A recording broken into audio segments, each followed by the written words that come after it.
Hello everyone, நான் Madan Gowri and hello my dear MG squad. ஒரு officer ஃப்ளைட்ல ஈரானுக்குள்ள குண்டு போட போறாரு. ஆனா ஈரான்ல இருக்கக்கூடிய மிசைல்ஸ் வந்து அவர் ஃப்ளைட்டை காலி பண்ணிடுது. இவர் ஈரானுக்குள்ளே விழுந்துடுறாரு. ஃப்ளைட்ல இருந்து இஜெக்ட் அமுக்கி வெளியே போய் ஆனா ஈரானுக்குள்ளே விழுந்துடுறாரு. ஈரான்ல இருக்கக்கூடிய டெசர்ட் பகுதி கிட்ட ஒரு மலை இருக்குது. மலை கொடைக்கானல் சைஸ்க்கு இருக்குது. இவரு இப்போ சர்வைவ் ஆகுறதுக்கு ஒரே வழி இந்த மலையில எப்படியாவது பூந்து யாரு கண்ணிலையும் படாம அந்த மலையோட உச்சத்தை நோக்கி நடந்து போயிட்டே இருக்கிறது. யோசிச்சு பாருங்க, ஒரு ஃப்ளைட்ல இருந்து வெளியே விழுந்த மனுஷன் and he is doing that. 2 நாளுக்கு ஈரானோட மொத்த கவர்மெண்ட்டும் மொத்த ஆர்மியும் இந்த ஒரு ஆளை பிடிக்க தேடுறாங்க. ஏன்னா நான் நேத்துக்கு வீடியோல ஆல்ரெடி சொல்லியிருந்தேன், இவரை ஒரு ஆளை பிடிச்சாச்சுனால் இந்த போர் முடிஞ்சிருச்சு. ஈரான் இவரை வந்து எக்ஸ்சேஞ்ச் பண்றேன், போரை நிறுத்துன்னு சொல்லி பேசிடுவாங்க. இந்த ஒரு பர்சன் 2 நாளுக்கு மொத்த ஈரானோட கவர்மெண்ட்டுக்கும் கண்ணுல சிக்காம இந்த மலைக்குள்ள பூந்து 7,000 ஃபீட், எஸ் 7,000 ஃபீட், 7,000 அடிக்கு ஒரு டெசர்ட்டுக்குள்ள இருக்கிற மலை மேல ஏறி இந்த 2 பாறைகளுக்கு நடுவுல இருக்கிற இடுக்குல ஒளிஞ்சு கையில எதுவுமே கிடையாது, வெறும் துப்பாக்கி, அப்புறம் வந்து ஒரே ஒரு ரேடியோ டிவைஸ். இதை வச்சு அமெரிக்காவுக்கு சிக்னல் கொடுத்துடுறாரு, கம்யூனிகேஷன், நான் இங்க இருக்கேன், உயிரோட இருக்கேன் அப்படின்னு சொல்லிட்டு. நைட்டோட நைட்டா நூற்றுக்கணக்கான அமெரிக்கன் சோல்ஜர்ஸ் ஈரானுக்குள்ள போறாங்க. மல்டிபிள் ஃபிளைட்ஸ், ஓகேவா, டசன்ஸ் ஆஃப் ஃபிளைட், 20-30 ஃபிளைட் உள்ளுக்குள்ள என்டர் ஆகி இந்த ஒரு பர்சனை மறுபடியும் ஈரான்ல இருந்து காப்பாத்தி 2 நாள் கழிச்சு எதிரியோட டெரிட்டரிக்குள்ள போய் காப்பாத்தி மறுபடியும் வெளியே கொண்டு வந்துட்டாங்க. American president is declaring these words, we got him. and இந்த 3 வார்த்தை we got him வந்து இந்த போரை மறுபடியும் திருப்பி அமைச்சிருக்குது. இன்னைக்கு வீடியோல நம்ம பார்க்க போறது ஃபர்ஸ்ட் ட்ரம்ப் என்ன சொல்லியிருக்காரு, 2வது என்ன நடந்திருக்குது, அண்ட் இது இந்த போரையே மறுபடியும் டிஃபைன் பண்ணக்கூடிய தருணமா மாறி இருக்குது. நான் நேத்திக்கு வீடியோலயே சொன்னேன், இந்த போர் வந்து சினிமாவை விட பயங்கரமா இருக்குது. சினிமால கூட வந்து நம்ம லாஜிக் யோசிக்கணும், நிஜத்துல லாஜிக்கே இல்லாம நிறைய விஷயம் நடக்குது. எப்படி ஒரு ஆளு, ஒரு அமெரிக்கன் சோல்ஜர் எப்படி ஈரானுக்குள்ள ஈரான் கவர்மெண்ட் இவ்வளவு வலை வீசி தேடுறப்போ மக்கள் கண்ணில் சிக்காம யார் கண்ணிலையும் சிக்காம 2 நாள் சர்வைவ் ஆகி மறுபடியும் உயிரோட அமெரிக்காவுக்கு திரும்பி போக முடியும். அமெரிக்காவோட நூற்றுக்கணக்கான சோல்ஜர்ஸ் உள்ளுக்குள்ள இறங்கி ஒரு காப்பாத்துறதுக்கு ஃபிளைட்ல வந்து இறங்குறாங்க. இப்போ எவ்வளவு பெரிய பதட்டமான போர் போயிட்டு இருக்குது, இதுக்கு நடுவுல இப்படி ஒரு இன்சிடென்ட் நடந்திருக்குது. அண்ட் இட் இஸ் டெஃபினெட்லி ஒரு என்ன சொல்ல, எல்லாரையுமே வந்து தலை சுத்தி போக வைக்கிற மாதிரி ஒரு விஷயம் நடந்திருக்குது. என்ன அப்படிங்கறதை இப்ப நான் உங்ககிட்ட டீடைலா சொல்ல போறேன். பட் அதை நீங்க பார்க்க ஆரம்பிக்கிறதுக்கு முன்னாடி இன்னும் இந்த சேனலை சப்ஸ்கிரைப் பண்ணலனா சப்ஸ்கிரைப் பண்ணுங்க. அப்போனா தான் யூடியூப் அல்கோரிதம் உங்ககிட்ட வீடியோ வந்து காமிக்கும். சோ சப்ஸ்கிரைப் பண்ணி MG ஸ்குவாட்ல சேருங்க. கமெண்ட் செக்ஷனும் பாருங்க, ரொம்ப எக்ஸைட்டிங்கா இருக்கும். நிறைய பேர் அவங்க ஒப்பீனியனை உலகத்துல ஏதோ ஒரு கார்னர்ல இருந்துகிட்டு இந்த டாபிக்ல உங்களுக்காக சொல்லிட்டு இருக்காங்க. எனிவே, முதல்ல என்ன நடந்திருக்கு அப்படின்னு பாத்தீங்கன்னா, ஈரானுக்குள்ள கிட்டத்தட்ட 2 நாள் எதிரியோட டெரிட்டரிக்குள்ள சர்வைவ் ஆன இந்த ஆஃபீஸர், இப்ப காப்பாற்றப்பட்ட ஆஃபீஸரோட கதை எங்க ஆரம்பிக்குதுனால், ட்ரம்ப் வந்து சொல்றாரு ஈரான் மேல பயங்கரமான தாக்குதல்கள் நடத்த போறோம் அப்படின்னு சொல்லிட்டு ஈரானுக்குள்ள அமெரிக்கன் ஃபிளைட்ஸ் வந்து பறக்க ஆரம்பிக்குது. யோசிச்சு பாருங்க, ஈரானுக்குள்ள well deep inside Iranian territory American flights வந்து பறக்குது. ஈரானும் வந்து சும்மா கிடையாது, அவங்க பதிலுக்கு வரக்கூடிய அமெரிக்கன் ஃபிளைட்ஸ் எல்லாத்தையும் அடிச்சு தகர்த்துறாங்க. இது யாருமே எதிர்பார்க்கல. ஏன்னா அமெரிக்கா வந்து வேர்ல்டுலயே biggest powerful army, navy, air force எல்லாத்தையும் வச்சிருக்கக்கூடிய கண்ட்ரி. ஈரான் வந்து 17th லார்ஜஸ்ட் கண்ட்ரி. பல வருஷ சாங்ஷன், பெருசா இந்த டெவலப்மெண்ட்டும் பண்ண விடாம அமெரிக்கா வந்து பல வருஷமா அவங்களை கட்டி போட்டு வச்சிருக்காங்க. சோ இது வந்து ஒரு டேவிட் வர்சஸ் கொலையத் மாதிரி ஒரு கதை. ஆனாலும் ஈரான் வந்து பதிலுக்கு வரக்கூடிய அமெரிக்கன் ஜெட் எல்லாத்தையும் அடிச்சுக்கிட்டே இருக்காங்க. அதுல ஒரு jet for the first time இந்த போர்ல ஈரானோட டெரிட்டரிக்குள்ளேயே அடி வாங்கி, ரொம்ப பெரிய ஜெட், ஓகேவா, அதுல இருந்துட்டு ஒரு 2 அமெரிக்கன் ஆபீசர்ஸ், ஓகேவா, ஒரு பைலட், இன்னொன்னு வெப்பன்ஸ் ஆபீசர் உள்ளுக்குள்ள அந்த ஃளைட் போகிறப்போ ஈரான்ல இருக்கக்கூடிய டார்கெட்ஸ சுடக்கூடிய, குண்டுகள் போடக்கூடிய ஆளு. 2 பேரும் உள்ளுக்குள்ள போறப்ப ஃளைட் அடி வாங்கி வெடிக்கிறதுல 2 பேரும் இஜெக்ட் ஆகி ஈரானுக்குள்ளே விழுந்துடுறாங்க. ஒருத்தரை பார்டர் கிட்ட இருக்கிறதுனால ஈஸியா அமெரிக்கன் ஃபோர்சஸ் புல் பண்ணி வெளியே கொண்டு போயிடுறாங்க. 2வது ஆளு டீப் இன்சைட் ஈரான், ஓகேவா, ரொம்ப ஆழமான ஈரானுக்குள்ள, அதாவது நம்ம ராமேஸ்வரம், சென்னை இதெல்லாம் கடலோரத்தில் இந்தியாவோட எல்லையில் இருக்குது. கோயம்புத்தூர் எங்க இருக்குது, இந்த சைடு கேரளாவில் அவ்வளோ கிலோமீட்டர் போகணும், இந்த சைடு தமிழ்நாட்டில் இவ்வளோ தள்ளி போகணும். கோயம்புத்தூர் நல்ல சென்டர்ல இருக்குல்ல, இந்த பெங்களூர், கோயம்புத்தூர், ஹைதராபாத், டெல்லி இதெல்லாம் நல்ல சென்டர்ல இருக்குது. நம்ம பார்டருக்கும் இந்த இடங்களுக்கும் சம்பந்தமே இல்லை. ஸோ அந்த மாதிரி நல்ல டீப் இன்சைட் எனிமி டெரிட்டரி, அதாவது ஈரானோட டெரிட்டரிக்குள்ள ரொம்ப டீப்பா அமெரிக்காவோட எனிமி இல்லை ஈரான். ஸோ அந்த கணக்கில் சொல்றேன், இந்த உள்ளுக்குள்ள மாட்டின இந்த ஆஃபீஸரோட கண்ணோட்டத்திலே சொல்றேன், ஓகேவா. So deep inside enemies territory உள்ளுக்குள்ள வந்து இவர் போய் சிக்கிடுறாரு. உள்ளுக்குள்ள டெசர்ட் பகுதி, ஓகேவா, அங்கங்க வீடுகள் இருக்குது, ஃபுல் டெசர்ட். அவர் வந்த ஃளைட் வந்து எரிஞ்சு கொழுந்து விட்டு எரியறத பாக்குறாரு. அங்கேருந்து மனுஷன் தப்பிச்சிட்டாரு. இப்போ வந்து உள்ளுக்குள்ள சர்வைவ் ஆகணும். இப்போ என்ன பண்றாருன்னு பாத்தீங்கன்னா, கிட்ட ஒரு மலை இருக்குது, ஓகேவா. இந்த ஒரு ஹில் வந்து 7,000 ஃபீட் ஹைட்டுங்கிறாங்க. நம்ம வந்து ரொம்ப பெரிய ஹைட்டுங்க. நம்ம இந்த கொடைக்கானல் எல்லாம் பார்த்தீங்கன்னா, ஐ திங்க் அது தெரியல 5000 இல்ல 6000 நீங்க சீ லெவல்ல இருந்து பார்த்தீங்கன்னா, அதுவே 7000 கிட்டலாம் வரும்னு நெனைக்கிறேன். யாராவது கம்பேர் பண்ணி கமெண்ட் செக்ஷன்ல சொல்லுங்க. But it's a very tall mountain. ஓகேவா? கிட்ட இருக்குது. இப்போ இந்த ஒரு பெர்சன் என்ன பண்றாருன்னு பார்த்தீங்கன்னா, யார் கண்லயும் பட முடியாது. Not just Iranian soldiers. Iranian மக்கள் கண்ல படக்கூடாது. யார் கண்லயுமே சிக்கக்கூடாது. அவர் என்ன பண்றாருன்னு பார்த்தீங்கன்னா, இந்த மலைய வந்து ஏற ஆரம்பிக்கிறாராம். அவர் கையில இருக்கிறது ஒரே ஒரு துப்பாக்கி. கை துப்பாக்கி. ஓகேவா? அண்ட் இன்னொரு ஒரு ரேடியோ டிவைஸ். இந்த ரேடியோ டிவைஸ வச்சுட்டு அமெரிக்காவுக்கு இன்ஃபர்மேஷன் குடுத்துடுறாரு. நான் உயிரோட தான் இருக்கேன். ஈரான்குள்ள இருக்கேன். என் லொகேஷன் இதுங்கிறத சொல்லிடுறாரு. சொல்லிட்டு இவருக்கு ஒரு ட்ரெய்னிங் ஸ்பெஷலா குடுக்கப்பட்டிருக்குது. இன்ஃபாக்ட் அமெரிக்கால இருக்கக்கூடிய எல்லா சோல்ஜர்ஸ்க்குமே செரே அப்படின்னு சொல்லப்படக்கூடிய ஒரு ட்ரெய்னிங் குடுக்கப்படுமா. அதுல இந்த மாதிரி ஹை ரிஸ்க் பீப்பிள் இருக்காங்கல்ல, அதாவது எதிரியோட டெரிட்டரிக்குள்ள போய் தாக்கிட்டு வெளியே வரக்கூடிய நபர்களுக்கு வந்து இந்த செரி ட்ரெய்னிங் வந்து ரொம்ப ஹையா குடுக்கப்படும். இந்த ட்ரெய்னிங்கோட செரிங்கிறதோட அப்ரிவேஷனே என்ன அப்படின்னு பாத்தீங்கன்னா, சர்வைவல், இவேஷன், ரெசிஸ்டன்ஸ், எஸ்கேப். எதிரியோட ஒரு இடத்துக்குள்ள மாட்டிக்கிட்டோம்னா, இந்த மாதிரி ஃபிளைட்ஸ்லாம் உள்ளுக்குள்ள போறப்போ எதிரியோட டெரிட்டரிக்குள்ள மாட்டிக்கிட்டோம்னா, அங்க எப்படி சர்வைவ் ஆகுறது, அங்கேருந்து யார் கண்ணிலையும் சிக்காம எப்படி இவேட் ஆகுறது, ஒருவேளை சிக்கிட்டாலும் அவங்க கிட்ட நம்ம நாட்டோட இன்ஃபர்மேஷன் எதையும் கொடுக்காம எப்படி ரெசிஸ்ட் பண்றது, ஃபைனலி அவங்க கிட்ட இருந்து எப்படி தப்பிக்கிறது, நம்மள புடிச்சு வச்சிருக்கவங்க கிட்ட இருந்து எப்படி தப்பிக்கிறதுன்னு சொல்லிட்டு சரே அப்படின்னு சொல்லக்கூடிய சர்வைவல், இவேஷன், ரெசிஸ்டன்ஸ், எஸ்கேப் அப்படிங்கிற ஒரு ட்ரெய்னிங்கை வந்து அமெரிக்கா இவருக்கு கொடுத்திருக்குது. இவர் என்ன பண்றாருன்னு பாத்தீங்கன்னா, இந்த ட்ரெய்னிங்கை வந்து he is putting into use. லொகேஷனை கொடுத்தாச்சு அமெரிக்கன் கவர்மெண்ட்டுக்கு. அமெரிக்கன் கவர்மெண்ட்டுக்கு லொகேஷனை கொடுத்துட்டு இவர் வந்து ஈரானுக்குள்ள வாழ ஆரம்பிக்கிறாரு. லிட்டரலா ஈரானுக்குள்ள சர்வைவ் ஆகணும். சர்வைவ் ஆக ஆரம்பிக்கிறார். யாரு கண்ணிலையும் பட முடியாது. ஓகேவா? சோ இந்த டெசர்ட்டுக்கு நடுவுல இருக்கக்கூடிய டெசர்ட்ல இருக்கிற மலைகள்ல வந்து ஒரு இடுக்குக்கு நடுவுலயும் போய் ஒளிஞ்சுக்கிறது. கொஞ்சம் கொஞ்சமா அந்த மலையில வந்து ஏறி ஏறி ஏறி ஏறி மேல வரைக்கும் போயிடுறாரு. 7000 ஃபீட் அவர் கிளைம் பண்ணிருக்காரு. 7000 ஃபீட். அண்ட் இது வந்து நல்ல வெல் பிரிப்பேர்டா நம்ம ட்ரைனிங் போற மாதிரி கிடையாது. யோசிச்சு பாருங்க, எதிரியோட டெரிட்டரிக்குள்ள குண்டு போட போனா ஃளைட் வெடிச்சு ஃளைட்ல இருந்து தப்பிச்சு கீழ விழுந்து அதுல இருந்துட்டு ஒரு மலையில ஏறி 7000 ஃபீட் போகணும்னா மென்டலா எவ்வளோ பெரிய ஒரு ஸ்ட்ரெஸ்ஃபுல்லான ஒரு விஷயம், பிசிக்கலா எவ்வளோ ஸ்ட்ரெஸ்ஃபுல்லான விஷயம். லிட்டரலா ஒரு ஃபிளைட்ல இருந்து வெளியே குதிச்சு தப்பிச்சிருக்காரு. கரெக்டா? அது நார்மலான விஷயம் கிடையாது. உள்ளுக்குள்ள 7000 ஃபீட் வந்து சர்வைவ் ஆகியிருக்காரு. உள்ளுக்குள்ள பாத்தீங்கன்னா ஒரு அந்த மலையோட இடுக்குகள், பாறைகளோட இடுக்குகளுக்குள்ள ஒளிஞ்சு 7000 ஃபீட் மேல போயிருக்காரு. இப்போ இதெல்லாம் நடந்துட்டு இருக்கப்போ America is doing the unthinkable. ஒரு சோல்ஜர், அமெரிக்கன் சோல்ஜர் உள்ளுக்குள்ள மாட்டி இருக்கிறதுக்காக இவரை வந்து ஈரான் பிடிச்சாங்க. ஈரான் கவர்மெண்ட் வந்து நேத்து வீடியோ பார்த்த எல்லா எம்ஜி ஸ்குவாடுக்கும் தெரியும். நேத்து வீடியோல சொல்லியிருந்தேன். ஈரான் கவர்மெண்ட் வந்து இவரோட தலைக்கு இவரை புடிச்சிட்டு வந்து கொடுக்கிறதுக்கு 55 தலைக்குல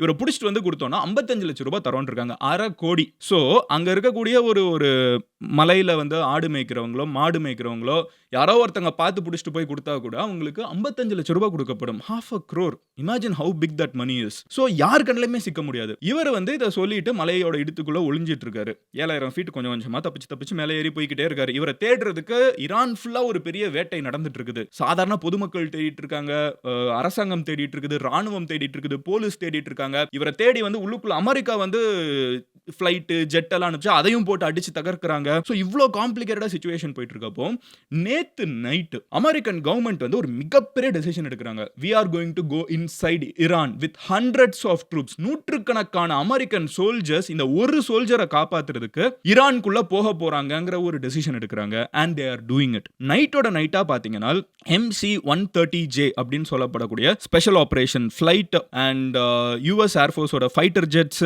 A-10 வார்ஹாக், UH-16 சொல்லப்படக்கூடிய பிளாக் ஹாக் ஹெலிகாப்டர், இது ரொம்ப அட்வான்ஸ்டான ஹெலிகாப்டர். ஃபர்ஸ்ட் டைம் அவங்க ட்ரை பண்றாங்க. And hundreds of soldiers, American soldiers எல்லாருமே ஈரானுக்குள்ள இவரோட லொகேஷன் கிடைச்சிருச்சு. இவர் 2 நாளா உள்ளுக்குள்ள சர்வைவ் ஆயிட்டு இருக்காரு, யார் கண்ணிலையும் சிக்காம. இவரை எக்ஸ்ட்ராக்ட் பண்ணி வெளியே கூப்பிட்டு வரணுங்கிறதுக்காக நேத்திக்கு டசன்ஸ் ஆஃப் அமெரிக்கன் ஃபிளைட்ஸ் அப்படிங்கறத வந்து ட்ரம்ப் சொல்றாரு. ஹெலிகாப்டர்ஸ், ஃபிளைட்ஸ் எல்லாமே உள்ளுக்குள்ள ஒரே நேரத்துல புகுறாங்க. புகுந்து நூற்றுக்கணக்கான பேர் உள்ளுக்குள்ள போறாங்க. லிட்டரலா ஈரான டீப்பா உள்ளுக்குள்ள போய் ஈரானியன் ஆர்மி ஸ்ட்ராங்கா இருக்கிற ஒரு இடத்துல இருக்கிற ஒரு அமெரிக்கன் சோல்ஜருக்கு எந்த காயமும் ஏற்படாம அவரை மறுபடியும் யாருமே கூட உள்ள போறவங்க இறந்து போகாமலும் வெளியே கூப்பிட்டு வந்து வரணுங்கிறது தான் goal. And they are doing it yesterday night. ஓகேவா? நைட்டோட நைட்டா பாத்தீங்கன்னா நூற்றுக்கணக்கான அமெரிக்கன் சோல்ஜர்ஸ் உள்ளுக்குள்ள போய் அங்க இருக்கிற ஒருத்தரை பிடிச்சி வெளியே மறுபடியும் அவர் எக்ஸ்ட்ராக்ட் பண்ணி கூப்பிட்டு வரதுக்கு அவங்க யூஸ் பண்றது வேர்ல்டோட மோஸ்ட் அட்வான்ஸ்டு ஏர்கிராஃப்ட். ஓகேவா? எல்லாத்தையும் யூஸ் பண்ணி வேர்ல்டோட மோஸ்ட் அட்வான்ஸ்டு ஆயுதங்கள் எல்லாத்தையும் யூஸ் பண்ணி இவரை பிடிச்சு மறுபடியும் வெளியே எக்ஸ்ட்ராக்ட் பண்ணி கூப்பிட்டு வந்துடுறாங்க. வந்ததுக்கு அப்புறம் ட்ரம்ப் வந்து is making the announcement. Trump வந்து எனக்கு தெரிஞ்சு இந்த போர் ஆரம்பிச்சதுல இருந்து எழுதக்கூடிய மிகப்பெரிய ட்வீட் இதுதான். அதுல அவர் என்ன சொல்றாருங்கறத அப்படியே நான் உங்ககிட்ட வாசிக்க ஆரம்பிக்கிறேன். ட்ரம்ப் என்ன சொல்றாருன்னு பாத்தீங்கன்னா, we got him. நாம அவரை கொண்டு வந்தாச்சு. my fellow Americans. கூட இருக்க அமெரிக்கன்ஸே over the past several hours, கடந்த சில நேரங்களாக the United States military pulled off one of the most daring and search rescue operations in US history. America வரலாற்றிலே இருக்கக்கூடிய மிகப்பெரிய நம்ம நினைச்சு கூட பார்க்க முடியாத அளவுக்கு பயங்கரமான ஒரு தேடுதல் அண்ட் காப்பாற்றுத வேட்டையை வந்து அமெரிக்கன் மிலிட்டரி வந்து நேத்திக்கு புல் ஆஃப் பண்ணி முடிச்சிருக்குது. For one of our incredible crew members officers who also happen to be a highly respected colonel. நம்மளோட ஒரு ரொம்ப விலை மதிக்க முடியாத ஒரு ஸ்பெஷலான ஒரு ஆஃபீஸர், ஒரு கர்னல் ஈரானுக்குள்ள மாட்டியிருந்தாரு. அவருக்காக இந்த search and rescue operation America வரலாற்றில் இல்லாத அளவுக்கு மிகப்பெரிய விஷயத்தை வந்து அமெரிக்கா பண்ணி முடிச்சிருக்குது. அண்ட் நான் வந்து ரொம்ப மகிழ்ச்சியா இருக்கேன். அவர் வந்து இப்போ பத்திரமாவும் சூப்பராகவும் இருக்கான்னு உங்க எல்லார்கிட்டையும் சொல்லிக்கிறதுக்கு. This brave officer was behind enemy line in mountains of Iran being hunted down by our enemy. இவர் வந்து ஈரான்ல இருக்க மலைப்பகுதியில ஈரானோட அரசாங்கமும் ஈரானோட ஆட்களும் வேட்டையாடுற மாதிரி இருக்கிற நேரத்துல உள்ளுக்குள்ள சிக்கிட்டு இருந்தாரு. who are getting closer and closer by the hour. ஒரு மணி நேரமும் இவர் கிட்ட நெருங்கி அவங்க வந்துகிட்டே இருக்காங்க. but was never truly alone because his commander in chief fellow war fighters were monitoring his location 24 hours a day. இவரை வந்து இப்படி அவங்க வேட்டையாடி நெருங்கி வந்துகிட்டே இருந்தாலும் இவர் எப்பவுமே தனியா இல்ல. ஏன்னா மொத்த அமெரிக்க ராணுவமும் இவரோட லொகேஷனை இவர் பத்திரமா இருக்காருங்கிறத என்ஷூர் பண்ணிக்கிட்டே இருந்திருக்குது. இவரை ட்ராக் பண்ணிக்கிட்டே இருந்திருக்குது. at my direction நான் சொன்ன மாதிரி the US military sent dozens of aircraft. ஓகேவா, dozens of aircraft உள்ளுக்குள்ள அனுப்புறாங்க. and அனுப்பிச்சது மட்டும் இல்லாம armed with the most lethal weapons in the world. உலகத்திலே பயங்கரமான ஆயுதங்களோட இவங்க வந்து ஈரானுக்குள்ள போறாங்க. போயிட்டு he sustained injuries but he will be just fine. அவர் வந்து காப்பாத்துறதுக்கு உள்ளுக்குள்ள போறாங்க. அவருக்கு சில காயங்கள் ஏற்பட்டிருக்குது. ஆனா அவர் ஃபைன் ஆயிடுவாரு. அவர் இந்த காயத்தை வந்து அவர் தாண்டி வந்து உயிர் போகிற மாதிரி காயங்கள் இல்லங்கிறது தான் ட்ரம்போட பேசிக்கான கூற்று. ஃபர்தரா என்ன சொல்றாருன்னு பாத்தீங்கன்னா, this miraculous search and rescue operation comes in addition to a successful rescue of another brave pilot. ஆனா நம்ம வந்து ஆல்ரெடி நேத்திக்கு ஒருத்தரை காப்பாத்திருக்கோங்கிறத உலகத்துல யார்கிட்டயும் கன்ஃபார்ம் பண்ணல. ஏன்னா ரெண்டாவது ஆளை காப்பாத்துறத வந்து அந்த நம்ம அனௌன்ஸ் பண்ணிட்டோம்னா ஈரான் வந்து இன்னமும் மும்முரமா தேடி அவரை கண்டுபிடிச்சிட விட்டுறக்கூடாதுங்கிறதுக்காக வேலை பார்த்திருப்பாங்க. அதனால நம்ம ஆல்ரெடி அனௌன்ஸ் பண்ணாம இருந்தோம். பட் 2 பேரை நம்ம ஈரானுக்குள்ள இருந்து காப்பாத்திருக்கோம். ஒருத்தங்கள இல்ல, 2 பேரை காப்பாத்திருக்கோம். நம்ம அமெரிக்கன் சோல்ஜர்ஸ் உள்ளுக்குள்ள மாட்டின 2 பேரை காப்பாத்தி வெளியே கொண்டு வந்திருக்கோம். This is the first time in military memory that 2 US pilots have been rescued. இதுதான் அமெரிக்க வரலாற்றிலே நம்மளுக்கு இருக்கிற ஞாபகத்திலேயே முதல் முறையா 2 அமெரிக்கன் பைலட்ஸ் வந்து தனித்தனியா எதிரியோட கோட்டைக்குள்ள இருந்து காப்பாத்தி வெளியே கொண்டு வந்திருக்காங்க. இது உலகத்துக்கு ஒரு விஷயத்தை தான் சொல்லுது. we will never leave an American war fighter behind. ஒரு அமெரிக்கன் சோல்ஜரை கூட நம்ம விட்டுட்டு வந்துற போறது இல்ல. அதுக்காக நம்ம எந்த எல்லைக்குனாலும் போவோம். the fact that we were able to pull off both of these operations without a single American killed or even wounded just proves once again that we have achieved overwhelming air dominance and superiority over the Iranian skies. இப்படி 2 பேரை ஈரானுக்குள்ள இருந்துகிட்டு நம்ம வெளியே மறுபடியும் காப்பாத்திட்டு வர முடியுங்கிறது எதை காமிக்குதுன்னா, Iran மேல கம்ப்ளீட் கண்ட்ரோல் இன்னைக்கு அமெரிக்காவுக்கு இருக்குது. அண்ட் காப்பாத்தி திருப்பி கொண்டு வர்றப்போ எந்த ஒரு அமெரிக்கன் சோல்ஜருக்கும் காயமோ உயிரிழப்போ ஏற்படவில்லைங்கிறது இதுக்கு இன்னொரு ஒரு சான்று அப்படின்னு ட்ரம்ப் சொல்றாரு. பட் ஃபேக்ட் செக், அமெரிக்கன் சோல்ஜர்ஸ்க்கு காயம் ஏற்பட்டிருக்குது. ட்ரம்ப் அதை வந்து அவங்க நாட்டுக்கு நம்மளுக்கும் கம்யூனிகேட் பண்ணாம இருக்காரு. பட் மற்ற சோர்சஸ்ல பாக்குறப்போ it is a very daring mission. அதுல டவுட்டே கிடையாது. பட் அமெரிக்கன் சைடுமே வந்து காயங்கள் ஏற்பட்டிருக்குது. நிறைய பேர் மேல வந்து துப்பாக்கி சூடு ஏற்பட்டிருக்குது. ஏன்னா இவங்க வந்து அந்த சோல்ஜரை பிடிக்க போறப்ப, மலையில ஏறி பிடிக்க போறப்போ ஈரானும் அவங்கள பார்த்துட்டாங்க. ஓகே, இங்க தான் இருக்காங்க தெரிஞ்சு ஈரானோட கிரவுண்ட் ஃபோர்ஸஸும் வருது. சோ ஈரானோட ஆர்மியும் அமெரிக்கன் ஆர்மியும் ஈரானுக்குள்ள கிரவுண்ட்ல ஒரு ஆளை யார் முதல்ல பிடிக்கிறதுங்கிறதுக்கு வந்து சேஸ் நடந்திருக்கு. 2 பேர் இதுல மாத்தி சுட்டிருக்காங்க. இதுல அமெரிக்கன் சோல்ஜர்ஸும் காயப்பட்டிருக்காங்க. இது வந்து ஃபேக்ட், வெரிஃபைட். ஓகேவா? பட் ட்ரம்ப் அதை சொல்ல மாட்டேங்கிறாரு. and he has his reasons. of course அவர் அங்க சொல்லணும்னு அமெரிக்க மக்கள் கிட்ட வந்து பேசுறப்ப அமெரிக்கா தான் கெத்து மாசுங்கிற ஒரு ஜோன்லயே பேசுவாரு. இந்த இடத்துல அதனால வந்து அங்க காயப்பட்டது அமெரிக்கன் சோல்ஜர்ஸ் வந்து அவர் சொல்லாம இருக்காரு. பட் மூவிங் ஆன் ஃபர்தர், எந்த விதத்திலும் இது டேரிங்கான ஆபரேஷன் இல்லன்னு சொல்ல முடியாது. It's a very big daring operation. But American சோல்ஜர்ஸும் காயப்பட்டிருக்காங்க. which is actually more brave of them. அவங்க வந்து கூட இருக்கிற ஒரு சோல்ஜருக்கு, சக சோல்ஜருக்கு தான் உயிரை பணயம் வச்சு தான் எல்லாரும் உள்ள போயிருக்காங்க. ஃபர்தர் என்னன்னு பாத்தீங்கன்னா, இது வந்து ஈரான் மேல வந்து கம்ப்ளீட் கண்ட்ரோல் வந்து அமெரிக்கா இருக்குங்கிறத வந்து பறைசாற்றுது. This is a moment that all Americans, Republican, Democrat and everyone should be proud of and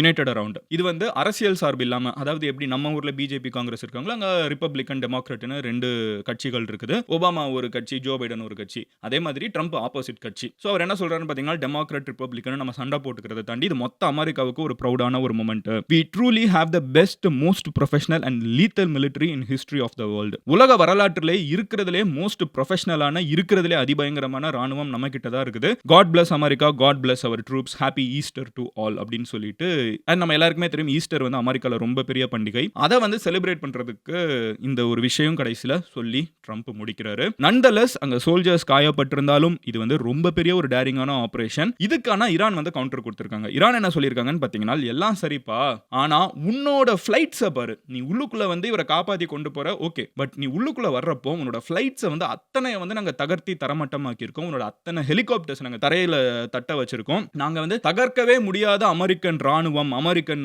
air force அப்படின்னு சொல்லப்படக்கூடியதை இவ்வளோ நாள் போர் கழிச்சு இன்னமும் ஈரான்ல இருக்கக்கூடிய நாங்க வந்து அங்க இருக்கிற போலீஸா இருக்கட்டும், அங்க இருக்கிற சாதாரண பீப்புளா இருக்கட்டும், அவங்களே அடிச்சு உன்னோட ஃபிளைட்ஸ் எல்லாத்தையும் உடைக்க முடியுது. அந்த அளவுக்கு ஈரானியன்ஸும் விட்டு கொடுக்காம சண்டை போடுவோம் அப்படின்னு சொல்லிட்டு ஈரான் சைட்ல இருந்து ரெஸ்பான்ஸும் வந்திருக்குது. அண்ட் இதுக்கு நடுவில் ட்ரம்ப் வந்து இன்னொரு ஒரு வார்னிங்கையும் மேக் பண்ணியிருக்காரு. அவர் என்ன சொல்றாருன்னு பார்த்தீங்கன்னா, remember I gave 10 days to make a deal or open up the Hormuz Strait. Time is running out. 48 hours. All hell will rain down on them.